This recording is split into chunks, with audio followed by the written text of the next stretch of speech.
ममता नींद में थी। उसका जीवन साथी ब्रिज अब उसका नहीं रहा। इसका इल्म उसे नहीं था।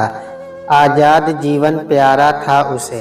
अब भी पूरी आज़ादी चाहिए थी। नहीं रहना चाहती थी किसी के संग वह।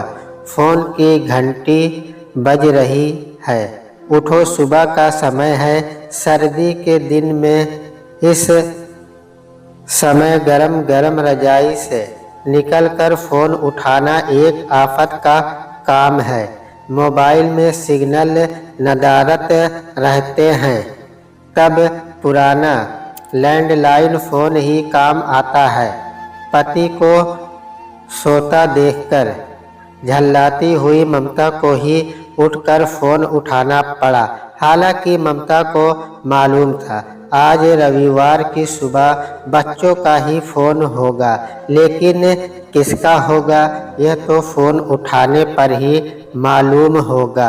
ममता ने फ़ोन उठाया और बातों में मशगूल हो गई। पुत्री सुकन्या का फ़ोन था। बृजमोहन भी उठकर आ गए। फिर पुत्री और दामाद से उनकी भी बातें हुई। आखिर घूम फिर कर वही बातें होती है। क्या हाल है? बच्चे कैसे हैं? छुट्टी में इंडिया आओगे? आज कौन सी दाल सब्जी बनी है या बनेगी? मौसम का क्या हाल है? पड़ोसियों की शिकायत, सब यही कुछ। सुकन्या को भी पड़ोसियों की बातें सुनने में मज़ा आता था। ममता भी वही बातें दोहराती। सारी पड़ोसनें जलती हैं। पूरा 1 घंटा ममता और बृजमोहन का व्यतीत हो गया। सुबह 6 से 7 बज गए। ममता और बृजमोहन के 3 बच्चे, सबसे बड़ी बेटी सुकन्या, फिर 2 छोटे बेटे गौरव और सौरभ, सभी अमेरिका में सेटल हैं। सभी शादीशुदा अपने बच्चों के साथ अमेरिका के विभिन्न शहरों में बसे हुए हैं। सुकन्या खूबसूरत थी। एक पारिवारिक विवाह में दूर के रिश्ते में अमेरिका में बसे लड़के को पहली नज़र में भा गई और फिर विवाह के बाद अमेरिका चली गई। कुछ समय बाद दोनों बेटे भी अमेरिका में सेटल हो गए। अब ममता और बृजमोहन दिल्ली में अकेले एक 3 मंजिला मकान में रह रहे हैं। आर्थिक रूप से संपन्न बृजमोहन की कपड़े की दुकान थी, जो वे आज भी चला रहे हैं। कभी कभी बच्चे मिलने आ जाते हैं और कभी वे बच्चों के पास मिलने चले जाते हैं। अब बिना किसी बंधन के अकेले रहने का सुख भी बहुत है। ममता कुछ नखरैल अधिक हो गई। जब आर्थिक संपन्नता हो तब चिंता किस बात की। बृजमोहन का हर सुबह कॉलोनी के पार्क में जाना दिनचर्या का हिस्सा है। अकेले समय भी काटना है। पार्क के रख रखाव में अक्सर खर्च करते। इससे पार्क के क्लब में होने वाले समारोह में उन्हें मुख्य अतिथि का तमगा मिल जाता। पार्क के क्लब में एक समारोह था। शुरुआत में एक धार्मिक क्रिया की जा रही थी। सबको नमस्कार। समारोह स्थल में घुसते ही बृजमोहन ने आवाज दी, नमस्कार सेठ जी। पंडित जी भी धार्मिक क्रिया करते हुए बीच में बोल पड़े। वहां मौजूद लोगों में से कुछ मुस्कुरा दिए और कुछ की बिस्कुटी तन गई। वे बुदबुदाने लगे, ये क्या सेठ होगा अपने घर में? यहाँ सब बराबर हैं। चंदा ज्यादा देता है, इसका ये मतलब तो नहीं कि धार्मिक क्रिया में विघ्न डालेगा। धार्मिक क्रिया में क्रिया के बाद नहीं कर सकता। पंडित जी को चंदा चाहिए। पत्थर की प्रतिमा से तो चंदा मिलेगा नहीं। देना सेठ को ही है। अब उसकी कुछ तो जी हुजूरी बनती ही है। सेठ जी, वार्षिक आयोजन के कुछ ही दिन शेष हैं। पूरे क्लब को लाइट्स से रोशन करना है, समझो हो गया।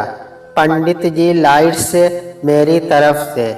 अभी ताज़े ताज़े डॉलर आए हैं। डॉलर भी महंगा है। ब्रिजेश मोहन सबको ये जताना चाहते थे कि बेटे ने कल ही डॉलरों की एक खेप भेजी है। उसके बेटे कितना ख्याल करते हैं। सेठ जी, भंडारा भी हर रोज होगा। पंडित जी, मेरी जेब काट लो। सब कुछ मेरे से करवाओगे? भंडारे का नहीं दूंगा। लाइट्स लगवा रहा हूँ, वह क्या कम है? ब्रिजेश मोहन ने दो टूक मना कर दिया। पैसे के बड़े पक्के इंसान थे। पाई पाई का हिसाब रखते थे। सेठ जी, क्लब में हर शाम कीर्तन भी होगा। पंडित जी, करो कीर्तन, आपका काम है। मैं तो कीर्तन करूँगा नहीं। ब्रिजेश मोहन ने आरती में सुर लगाया। तुम ही जग ही माता, तुम ही हो। फिर पंडित जी बोले, सेठ जी, माता रानी से डरो, तुम ही भरता हो। कीर्तन के बाद प्रसाद भी बांटना है। पंडित जी उनकी जेब ढीली करवाने पर तुले थे। कहत शिवानंद स्वामी, सुख संपत्ति भाव्य। पंडित जी आगे बोले, सेठ जी, और डॉलर आएंगे। प्रसाद का प्रबंध तो आपके जिम्मे है। पंडित जी भी कौन से कम होते हैं, उनको 1000 तरीके आते हैं। पंडित जी, आखिरी दिन प्रसाद मेरी तरफ से। आप भी क्या याद करेंगे? पंडित जी, किस रईस से ताला पड़ा है? धार्मिक क्रिया की समाप्ति के बाद पंडित जी ने मुंह ही मुंह में खुद से कहा, इनकी जेब से पैसे निकलवाने का मतलब एवरेस्ट की चोटी पर चढ़ने के बराबर है। क्लब में पंडित और दूसरे लोगों से कुछ गपशप लगाने के बाद ब्रिज मोहन घर वापस आए और नाश्ता करने के बाद कॉलोनी के कैंपस में चक्कर लगाने चले गए। शाम के समय एक एक करके बेटे के फोन आए। ममता ने विशेष हिदायत दी, चलो कोट पैंट पहन लो। रविवार यानी छुट्टी के दिन घर पर डिनर नहीं करना है। ममता ने ऑर्डर दे दिया। हर रविवार शाम को मॉल घूमकर रेस्टोरेंट में डिनर करना उनकी आदत थी। सिर्फ 2 जने उम्र 70 के करीब खुद कार चलाकर मॉल जाते हैं। वापस लौटते समय कार ट्रैफिक सिग्नल पर बंद हो गई। ग्रीन लाइट हुई, तब स्टार्ट करने में दिक्कत हुई। पीछे खड़े वाहनों ने दबादब हॉर्न बजाने चालू कर दिए। देखो, इस खटारा को बदल दो। एक बार बंद हो जाए तो स्टार्ट ही नहीं होती है। हमारी लाइन में सबके पास चमचमाती लेटेस्ट कारें हैं, बड़ी वाली, और हम खटारा लेकर घूम रहे हैं। मैं पड़ोस में और हंसी नहीं उड़वा सकती हूँ। देखो, अगले हफ्ते वार्षिक समारोह आरंभ हो रहा है। नई कार घर में आनी चाहिए, और वह भी बड़ी वाली। ब्रिजेश मोहन दुनिया के आगे अपनी जेब सील कर रखते हैं, परंतु परम प्रिय ममता के आगे सदा खुली रहती है। बिल्कुल चड़क नहीं करते हैं। जब 4-5 सेल्फ मारने पर कार स्टार्ट हुई। मोहन ने पक्का वाला प्रॉमिस कर दिया, बिल्कुल ममता इस बार बड़ी वाली कार खरीदते हैं। 15 वर्षों से बच्चे से अलग रह रहे ममता और ब्रिज मोहन को अकेले रहने में रस आने लगा था। न बच्चों की चिकचिच न कोई संबंध जो दिल में हो करो। संपूर्ण आज़ादी में रह रहे दंपति को किसी का दखल पसंद नहीं था। बृजमोहन और ममता बेफिक्र आज़ादी के संग अपना जीवन व्यतीत कर रहे थे। आराम से सुबह उठना, पार्क में सुबह की सैर करना उनकी दिनचर्या थी। ममता अपनी किटी पार्टी में मस्त रहती। बृजमोहन आराम से 11 बजे दुकान जाने के लिए निकलते थे। उनके बच्चे उनको डॉलर भेजते थे, फिर भी अपनी दुकान बंद नहीं की। आराम पर तस्त होने के कारण उनकी दुकानदारी कम हो गई थी, किंतु उनको इसकी कोई चिंता नहीं थी। एक पुराना विश्वास पात्र नौकर था, वह ही दुकान संभालता था। पड़ोस के दुकानदार उसे कहते, असली मालिक तो तू ही है, देख लियो, मरने पर दुकान तेरे नाम लिख कर जाएंगे। नौकर भी हंस देता, मजाक पर कोई टैक्स नहीं लगता है। एक बात पक्की है, बृजमोहन दुकान को अपने साथ बांध कर ले जाएंगे। नौकर अपने मालिक की हर रंग से वाकिफ था। हर जगह सुपर मार्केट और स्टोर खुलने से महल्ले की छोटी परचून की दुकानों का काम धंधा गिरने लगा। आज की युवा पीढ़ी हर छोटे से बड़ा सामान ऑनलाइन खरीदती है।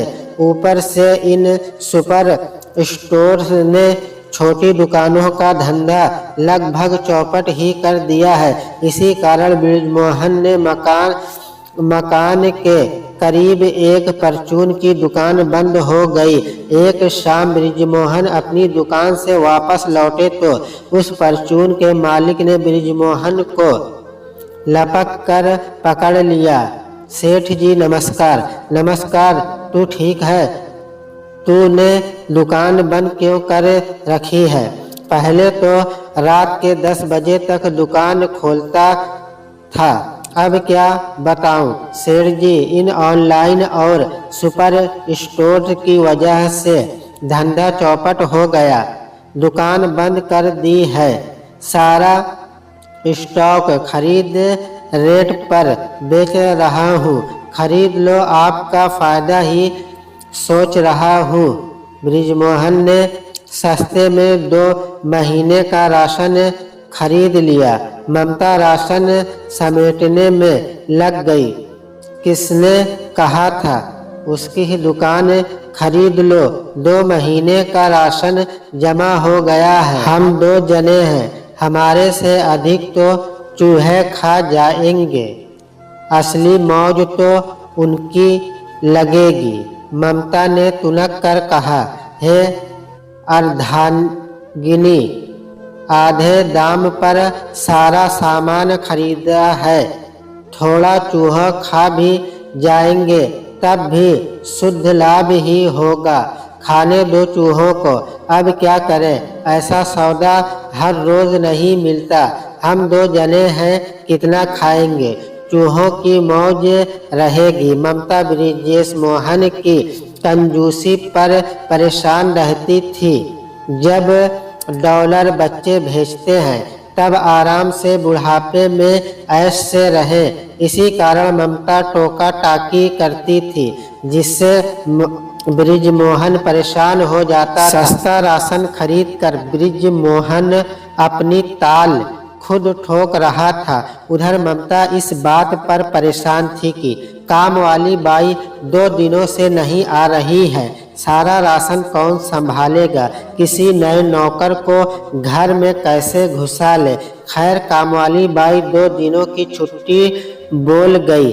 1 हफ्ते बाद आई। 1 सप्ताह तक ममता का भेजा एकदम फराई ही रहा। बृजमोहन को इसका ये लाभ मिला कि ममता नई कार खरीदना भूल गई।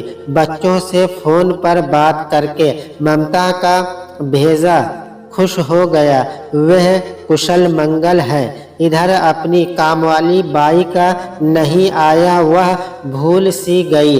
दोनों का जीवन सरलता से बीत रहा था।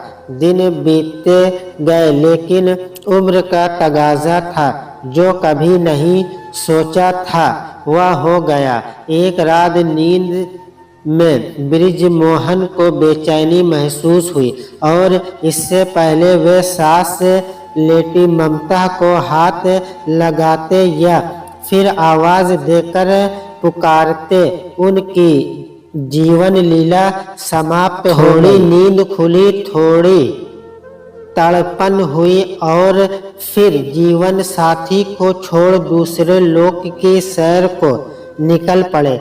ममता ने ये कभी नहीं सोचा था। अभी तो वह नींद में थी। उसका जीवन साथी अब उसका नहीं रहा, इसका इल्म उसको नहीं था। 70 की उम्र में रात को 2-3 बार नींद खुलती है। करवट बदल कर देखा, बृजमोहन सो रहे हैं। बस इतना पूछा, सो रहे हो? बिना कोई उत्तर सुने फिर आंखें बंद कर लेती। यही हर रात की कहानी थी। ममता सुबह उठी, नित्य क्रिया से निपट कर चाय बनाई और बृजमोहन को आवाज दी, उठो। बृजमोहन नहीं उठे। ममता ने उनको हाथ लगाया। बृजमोहन का मुंह खुला था, कोई सांस नहीं। उसका कलेजा धक से थम गया। ब्रिज क्या हुआ? ब्रिज, लेकिन ब्रिज का शरीर अकड़ गया था।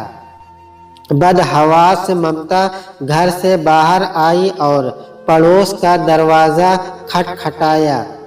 बदहवास ममता को देख पड़ोसी माथुर घबरा गए। क्या हुआ भाभी जी? भाई साहब इनको देखो, मालूम नहीं क्या हुआ है, बोल ही नहीं रहे हैं। माथुर तुरंत ममता के संग हो लिए। ब्रिज को देखते ही माथुर ने तुरंत अस्पताल फोन करके एम्बुलेंस को बुलाया। अस्पताल जाना मात्र औपचारिकता थी। तुरंत ईसीजी करके आईसीयू में डाल दिया गया। अस्पताल के वेटिंग रूम में अकेली बैठी ममता आंसुओं में डूबी सोच रही थी, ऐसा नहीं सोचा था ब्रिज की ये हालत होगी और मैं अकेली कुछ करने में भी असमर्थ हूँ। कोई साथ नहीं है। 3 बच्चे हैं, 2 बहुएं, 1 दामाद, 6 पोते पोतियां, नाती नातिने। इस दुख की घड़ी में कोई साथ नहीं है, अकेली किसको पुकारे। बच्चे बाहर विदेश में सेटल हैं। खुश थी कि बूढ़ा बूढ़ी पिछले 15 वर्षों से बिना रोक टोक के आनंद से जी रहे थे। ब्रिज को हार्ट अटैक हुआ था और चुपचाप चल बसा। अस्पताल ने पूरा 1 दिन रोक लिया और रात को उसकी मृत्यु घोषित की। पड़ोसी माथुर ने अस्पताल में 2 चक्कर लगाकर चाय खाना ममता को दिया। 2 पड़ोसी और भी ममता से हालचाल पूछने आ गए। नहीं था तो कोई अपना। जिस आज़ादी को वह अपनी जीत समझती थी वह आज परायज थी। ममता ने बच्चों को सूचना दी। बच्चे 7 समुंदर पार से सिर्फ सात्वहदी ही दे सकते थे। कोई इस संकट की घड़ी में उसकी मदद के लिए 7 समुंदर पार से उड़कर आ नहीं सकता था। पड़ोसी अवश्य उनके संग खड़े थे। पड़ोसियों संग रोती बिलखती ममता घर आ गई। ममता ने बच्चों को फोन किया। बड़े बेटे गौरव ने आने का तुरंत कार्यक्रम बनाया। किसी भी हालत में वह 2 दिनों से पहले नहीं आ सकता था। ममता और बृजमोहन दोनों की बहनें शहर में रहती थी। वे ममता के पास पहुंची और सांत्वना दी। रात के अंधेरे में ममता अपने बिस्तर पर लेटे रोती जा रही थी। ऐसा तो नहीं सोचा था ऐसा समय अचानक से आ जाएगा और कोई अपना साथ नहीं होगा। बहनें भी सिर्फ दिखावे के आंसू बहा रही थी। ममता चिल्लाए जा रही थी, इतना बड़ा परिवार है, बच्चे पास नहीं, भाई बहन कोई सगा नहीं, क्या जमाना आ गया है। मुसीबत की घड़ी में सिर्फ नाम मात्र का दिखावा, हिम्मत देने वाला कोई बच्चा भी नहीं है। ऐसा तो नहीं सोचा था आगे का जीवन कैसे कटेगा। रात के सन्नाटे में ममता की आवाज़ बहनों के कानों में पड़ रही थी, लेकिन वे मन ही मन मुस्कुरा रही थी। यहाँ अकेले रहकर खूब मजे लिए, हम पर रोब झाड़ती थी कि बच्चे डॉलर भेज रहे हैं, डॉलर के साथ रहो। कितनी बार कहा था बच्चों के साथ अमेरिका रह लो, लेकिन आज़ाद जीवन प्यारा था। हम क्या करें, हमारा नाता तो केवल शमशान तक है, उसके बाद इस नखरैल के साथ कौन रहेगा। बुढ़ापे में भी पूरी आज़ादी चाहिए, बच्चों संग नहीं रहना, हर किसी पर रोब झाड़ना है। तीसरे दिन उसका बेटा गौरव अमेरिका से आया, उसकी बहू और परिवार का अन्य सदस्य नहीं आया। सीधे एयरपोर्ट से अस्पताल मृतदेह को शमशान ले जाकर अंतिम संस्कार किया। घर पहुंचकर ममता से कहा, चलो माँ मेरे साथ चलो, मैं टिकट लेकर आया हूँ, तुम्हारा वीज़ा अभी 1 महीने तक वैध है, वहाँ बढ़ जाएगा। क्रिया यहाँ करके फिर चलती हूँ। ममता की आंखों में गंगा जमुना बह रही थी, वह बस यही बुदबुदा रही थी। ऐसा तो नहीं सोचा था आज़ादी चली जाएगी, अकेली रह जाऊंगी। मालूम नहीं अमेरिका में बच्चे कैसा व्यवहार करेंगे।